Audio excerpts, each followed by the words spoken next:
donc, ton atelier, c'était apprendre à marcher, parler, lire et écrire en trébuchant. Pour de faux, j'espère. Ah ben non, trébucher au quotidien.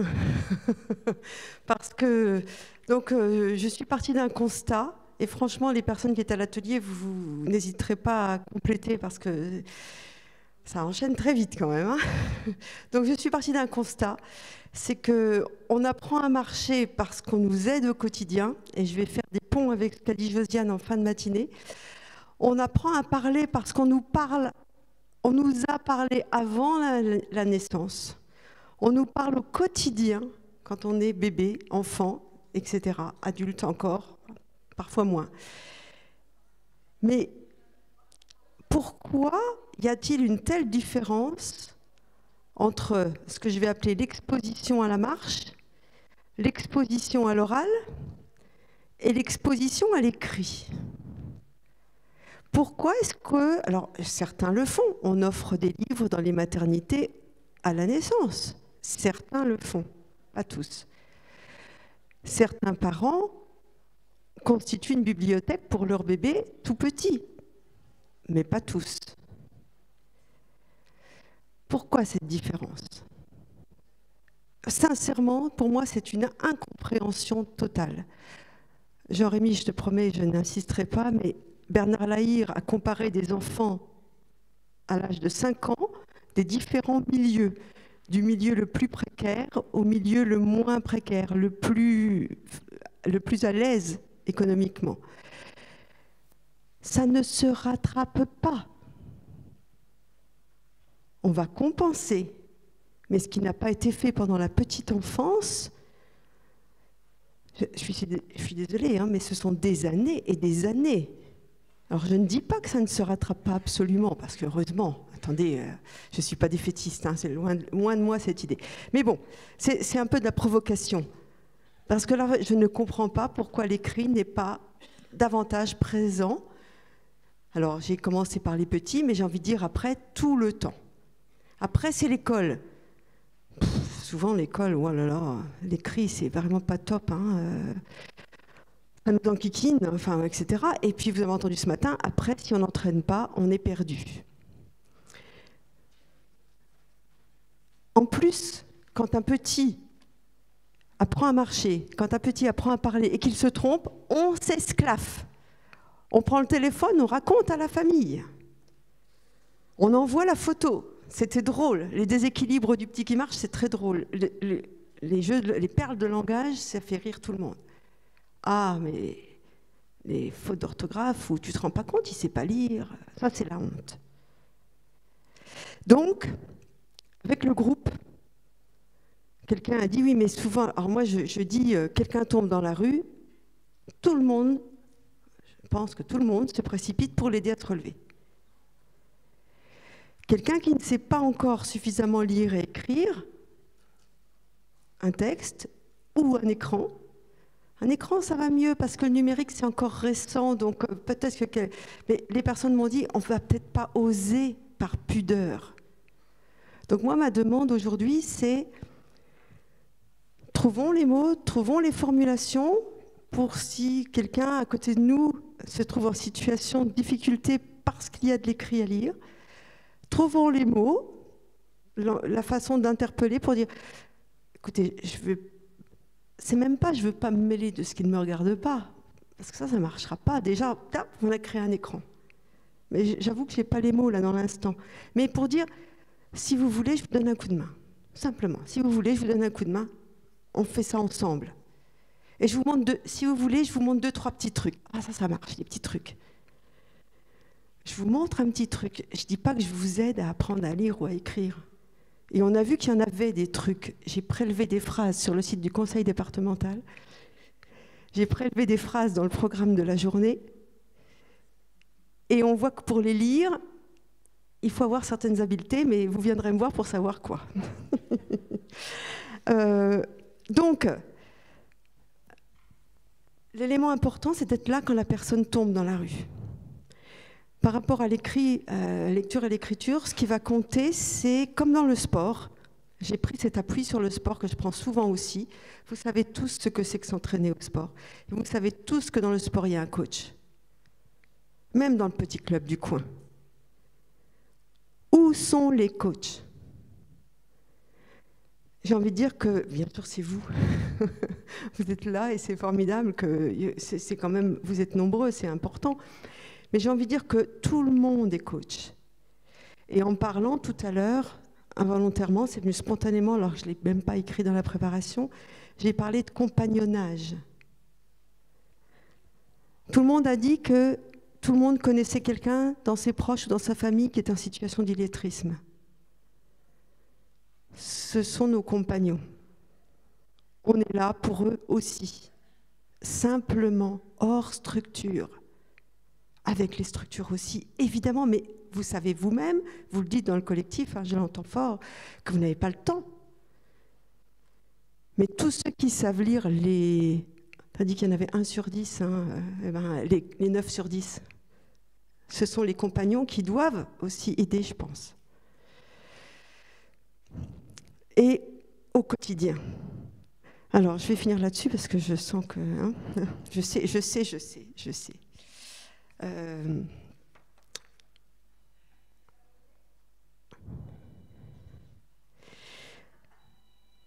Ce qui m'a frappé le plus, je crois, depuis, ça fait 1 an et demi, c'est une découverte que j'ai faite, mais c'est quand même fou d'avoir 60 ans et de découvrir ça.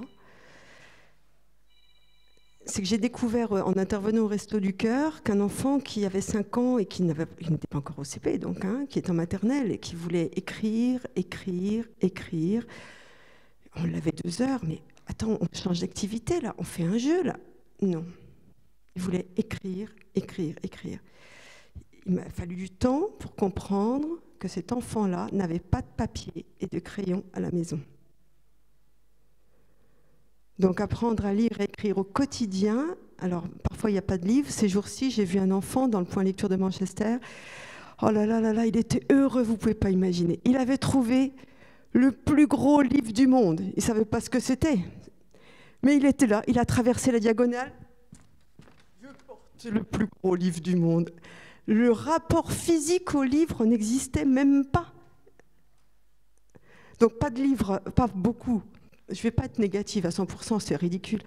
Pas beaucoup de d'écrits à la maison, mais pas de papier, crayon. J'ai moi-même des amis qui, lorsqu'ils ont un courrier administratif à faire, n'ont pas de papier blanc à la maison. Je pense que c'est une prise de conscience qui me semble essentielle.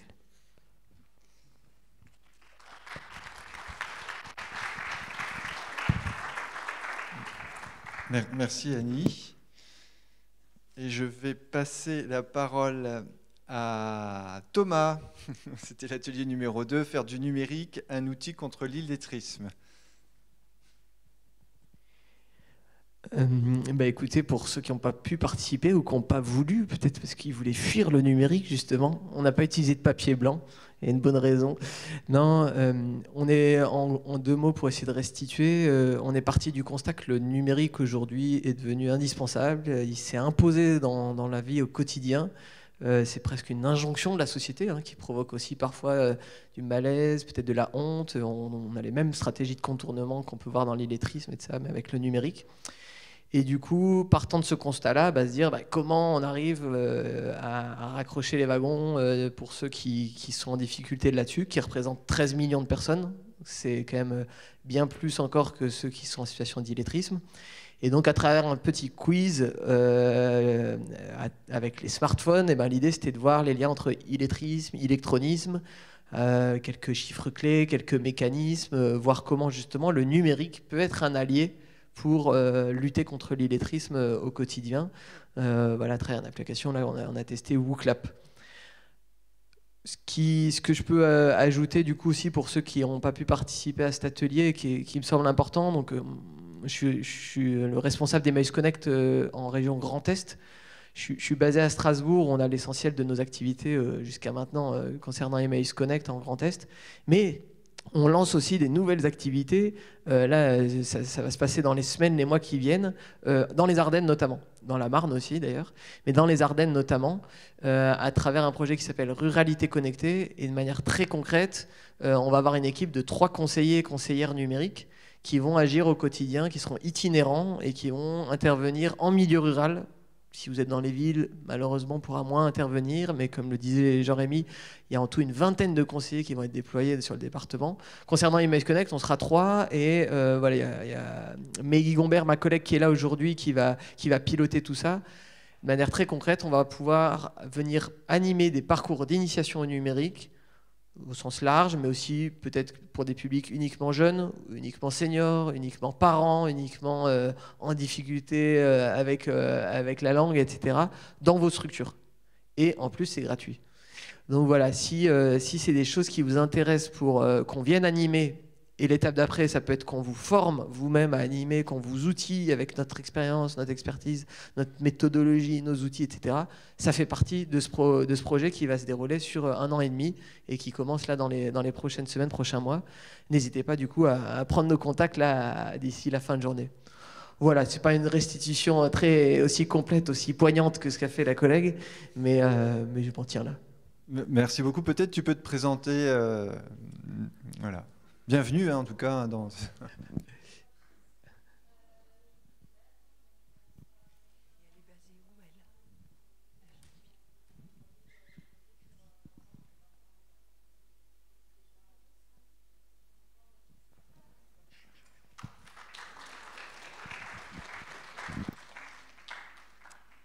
Donc moi je vais présenter le 3e atelier. Donc le caméraman là, va prendre les quelques jeux qui ont été présentés et surtout expérimentés.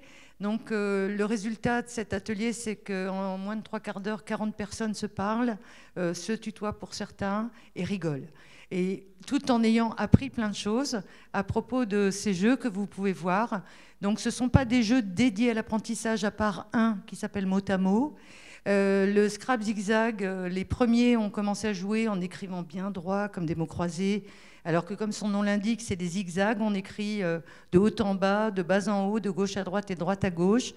Une lettre peut servir 3 ou 4 fois. Et puis, donc, commencer à jouer à ça avec les apprenants, ça marche très bien, puisque 2 lettres, c'est déjà un mot. Ce sont des jeux actuels et jeunes, comme le 6 qui prend, qui permet de travailler la numération et de comprendre le plus petit écart, de travailler autour du plus petit écart. 63, je vais le mettre derrière 50, parce que 28, il est bien avant, par exemple. Des jeux où on écrit comme le Unanimo, on a une image et on voit des choses, on écrit des mots, on ne s'occupe pas de l'orthographe, à part pour ceux qui le demandent. Et puis quand on met en commun, plus on a de mots communs, plus on marque 2 points. Si on est 6 à avoir écrit guitare parce qu'il y a une guitare, on marque 6 points. Et si personne n'a écrit comme moi, je ne marque pas de points. Bon, l'histoire des points, c'est toujours mettre un peu d'enjeu dans les jeux et de la rigolade. Mais du coup, ce qui est intéressant dans ce jeu, c'est qu'on peut jouer avec toutes les choses du quotidien. On peut jouer avec un vidéoprojecteur et des images. Vous mettez tous les ingrédients d'une recette et des bougies. Et les gens vont écrire œufs, farine, etc. Des outils sur les métiers, hein, moi je les utilise aussi comme ça. Le métier des espaces verts, et on va mettre une tronçonneuse, une tondeuse, etc. Ça marche vraiment très bien. Voilà, il y a d'autres jeux avec des apprentissages plus de mémoire, comme les sardines, ou un jeu genre le Uno, mais c'est écrit rose de couleur jaune, et du coup je peux mettre du rose, le mot jaune, je peux mettre du jaune, enfin on finit par se mélanger un petit peu. Ça peut être barbant pour certains, mais en tous les cas, quand on est un lecteur, un apprenti lecteur, eh bien c'est des objectifs atteignables.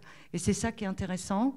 Et puis que tout le monde est toujours soutien, finalement. Et dans les groupes, il y a eu beaucoup de soutien. Il y a eu le Lobo 77 aussi. Donc tout ça pour vous dire que les jeux, la liste pourra, je pense qu'on va faire un mailing à tous les gens qui sont inscrits ici, toutes les personnes, de façon à vous envoyer la liste des jeux, la liste des applications, et puis le PowerPoint que j'ai présenté ce matin. Qu'est-ce que je peux dire encore? Tu peux le dire, toi? Donc, j'ai eu des personnes qui sont venues me voir en me disant ça m'intéresserait de participer au collectif. N'hésitez pas, manifestez-vous. Vous pouvez envoyer il y a un mail sur la page Facebook, illettrisme@cd08.08 08.fr. Voilà, c'est ça. Donc, illettrisme, avec 2 L, 2 T, @cd08.fr. Voilà, n'hésitez pas à vous manifester. Sinon, vous pouvez aussi envoyer à la bibliothèque départementale. Certains ont mon mail, c'est possible aussi. Faites marcher le réseau, au contraire. C'est vraiment merveilleux de pouvoir de voir cette dynamique et de cette richesse. C'était le bilan de notre dernière réunion du collectif, qu'il y avait vraiment une richesse qui est là, assise, et qui permet d'avancer. Voilà, c'est tout pour moi. Merci Josiane.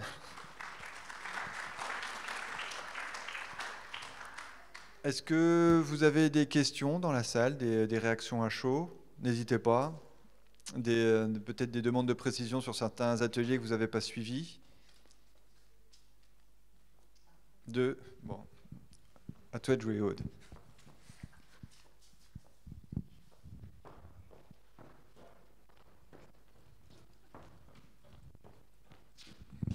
Pater Matondo.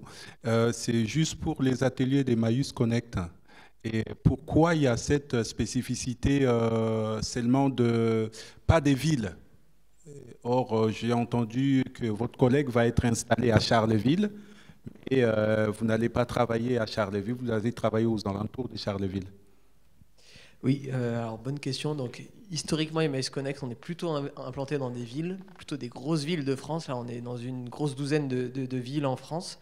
Et là, c'est un projet assez spécifique, donc, qui s'appelle Ruralité Connectée, qui en tout se déploie dans 6 départements, donc la Marne et les Ardennes dans le Grand Est, et qui a été financé dans le cadre du plan, le plan France Relance, pardon, spécifiquement pour intervenir dans les milieux ruraux. Donc voilà, c'est le cadre du projet qui nous limite à ne pas intervenir en milieu urbain, mais c'est aussi parce qu'on sait qu'il y a des conseillers numériques et d'autres dispositifs qui existent déjà ou qui vont aussi se déployer en milieu urbain. Sous question. Une collectivité peut vous contacter pour créer un partenariat, par exemple. Je prends mon exemple avec l'Observatoire. Je peux m'engager sur le plan des mises en place des ateliers du numérique qu'on fait déjà avec vous, et ça peut se faire. Oui, bien sûr. Là, je vous ai parlé de ce projet spécifiquement qui a vocation à se déployer en milieu rural, mais on va être présent sur le territoire et on peut de toute manière tisser des liens, créer des partenariats à moitié à travers ce projet ou d'autres à l'extérieur.